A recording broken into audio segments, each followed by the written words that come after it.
The containment facility on Station Kepler 7 hummed with the sterile efficiency that Parker had grown to despise. As a xenobiologist for the Galactic Conservation Corps, he'd seen countless rescue operations, but nothing had prepared him for the small, trembling creature cowering in cell 47-B. Eva stood beside him, her tablet flickering with medical readouts that painted a grim picture. The Velusian cub, no larger than a terrestrial cat, pressed itself against the far corner of the transparent enclosure, its silvery fur matted and dull.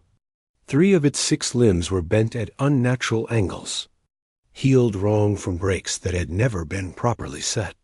The traffickers had it for 18 standard months, Iva said softly, her voice tight with controlled anger. We extracted it from a fighting ring on Theta Station. They were using juvenile Velusians as practice targets for larger predators. Parker's jaw clenched. Velusians were supposed to be one of the galaxy's gentlest species, telepathic herbivores, whose songs could calm stellar storms. This cub should have been learning to harmonize with its pod, not learning that every shadow held pain. Has anyone been able to approach it? Parker asked. Eva shook her head. Every species we've tried triggers a panic response. Velusians, Chromoxy, even the ethereals. It associates every sapient being with trauma. The psychological damage. She trailed off, unwilling to complete the thought. Parker studied the cub through the barrier. Its large, opalescent eyes were fixed on a point in the distance, seeing ghosts of tormentors past. Occasionally, it would emit a sound, not the melodious trill Velusians were known for, but a broken, discordant whimper that made his chest ache. Let me try, Parker said quietly. Eva turned to him, surprise evident on her face. Parker, humans aren't even in our standard protocol for Velusian contact.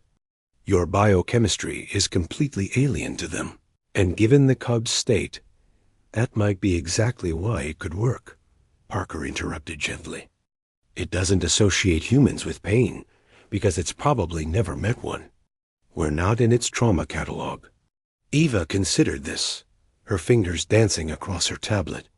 The theory is sound, but if this goes wrong, if we traumatize it further, then we'll be no worse off than we are now, Parker said, though they both knew that wasn't quite true. Every failed attempt drove the cub deeper into its psychological fortress. After a long moment, Eva nodded. Slow approach. No sudden movements.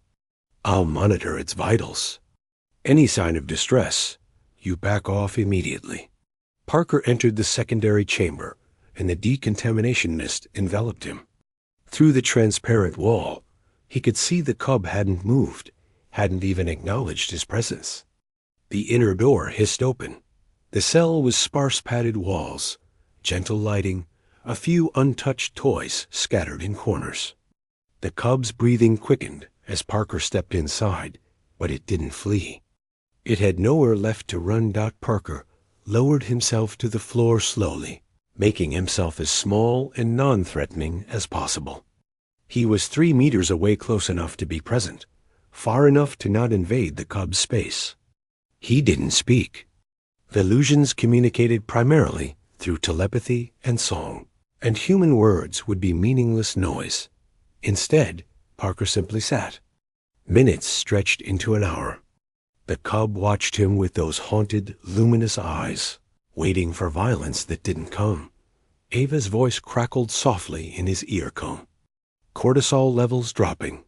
Heart rate stabilizing. Parker, I think it's working. Another hour passed. Parker remained motionless, except for the gentle rise and fall of his breathing. He thought peaceful thoughts, projected calm through his posture, his expression, the slow rhythm of his existence in this shared space. The cub's ears delicate. Translucent things began to unfold slightly. By the 3rd hour. Parker's legs were numb, but he didn't dare move.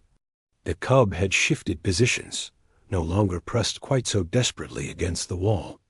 It was watching him with something that might have been curiosity threading through the fear. Its telepathic centers are activating, Eva whispered. Parker, it's trying to read you. Parker closed his eyes and thought of every gentle thing he'd ever known. His grandmother's garden on Earth, the feeling of warm rain, the purr of his childhood cat, the first time he'd seen nebulae birth stars. He thought of kindness, of safety, of a world where small, frightened creatures were protected instead of broken. A sound filled the chamber soft, questioning, barely audible. The cub's first attempt at song in who knew how long. Parker opened his eyes. The cub had moved closer, just by a few centimeters, but it was closer. Its body was still tense, still ready to collapse into defensive terror. But it was there, slowly, infinitely slowly. Parker extended his hand. Not reaching, not grasping, just offering. His palm open, his fingers relaxed, a bridge across the vast gulf of trauma. The cub stared at his hand. Minutes passed. Parker's arm began to shake from the effort of holding it perfectly still.